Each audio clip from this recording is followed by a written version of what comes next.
आपण उपवास करतो, परंतु उपवास या शब्दाचा खरा अर्थ काय आहे? उपवास या शब्दाचा खरा अर्थ असा आहे, उप म्हणजे जवळ आणि वास म्हणजे राहणे. या ज्या दिवशी आपण उपवास करतो त्या दिवशी भगवंताच्या सान्निध्यामध्ये राहणं हा खरा उपवास आहे. केवळ अन्न न खाणं हा उपवास नाहीये. केवळ अन्नाचा त्याग केला म्हणजे माझा उपवास झाला असं आपण समजण्याचं कारण नाही. केवळ अन्न त्याग करून उपवास होत नाही, तर इंद्रियांवर ताबा मिळवणं म्हणजे खरा उपवास आहे. आणि सरळ असं सांगितलेलं आहे या श्लोकामध्ये की उपावृत्तस्य पापेभ्यो यस्तु वासो गुणैः सह उपवासस्य विज्ञेयः न शरीरस्य शोषणम.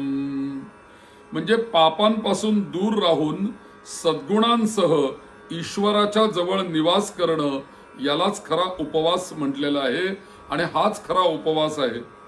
म्हणजे त्या दिवशी तरी पाप आपल्याकडनं काही होणार नाही याची दक्षता आपण घेतली पाहिजे. आणि जास्तीत जास्त सद्गुणांचा अंगीकार त्या दिवशी केला पाहिजे.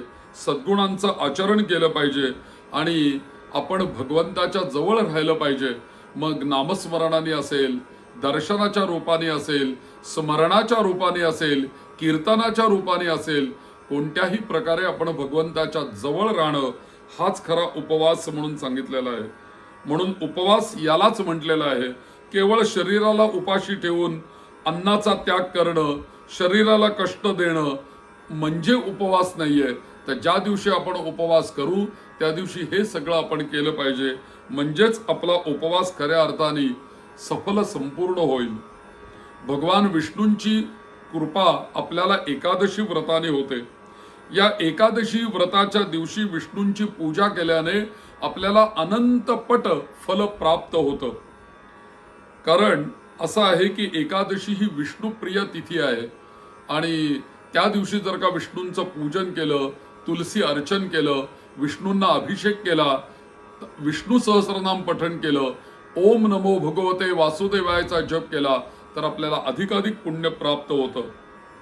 एकादशी व्रतंचैव यः करोति नरोत्तमः सर्व पाप विनिर्मुक्तो विष्णुलोकं स गच्छति.